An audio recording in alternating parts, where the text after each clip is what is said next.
ভিন্ন মতের বিরুদ্ধে অপপ্রচারে রাষ্ট্রীয় অর্থের অপচয়সহ নানা অনিয়ম করেছে আওয়ামী লীগের গবেষণা cell centre for research and information CRI.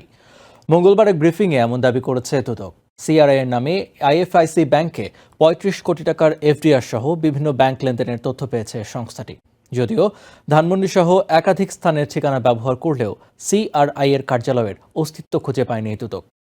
সংবাদ সম্মেলনে সংস্থাটির কর্মকর্তারা জানান, সিআরআই এর চেয়ারম্যান সজীব ওয়াজেদ জয় সহ উচ্চ পর্যায়ের পদগুলোতে রয়েছেন শেখ পরিবারের সদস্যরা।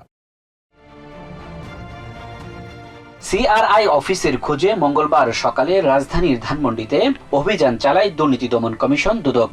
ঠিকানা অনুযায়ী ধানমন্ডির ৩২ এবং ৬ এতে গিয়ে সিআরআই এর অফিসের কোনো খোঁজ পাননি দুদকের কর্মকর্তারা।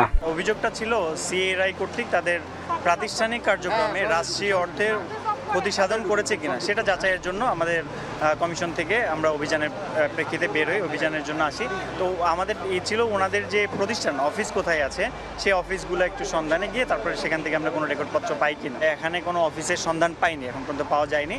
তো আমরা চেষ্টা চলমান আছে।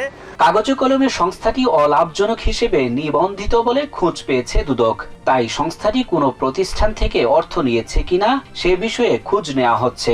সিআরআই অন্য কোনো প্রতিষ্ঠানের সামাজিক দায়বদ্ধতার অর্থ অপপ্রচার খাতে বা অন্য কোথাও ব্যয় করেছে কিনা তাও খতিয়ে দেখছে দুর্নীতি দমন কমিশন। দুদক জানায়, সিআরআই এর চেয়ারম্যান হিসেবে ছিলেন সজীব ওয়াজেদ জয়। এছাড়াও উচ্চ পর্যায়ের পদগুলোতে রয়েছেন শেখ পরিবারের সদস্যরা।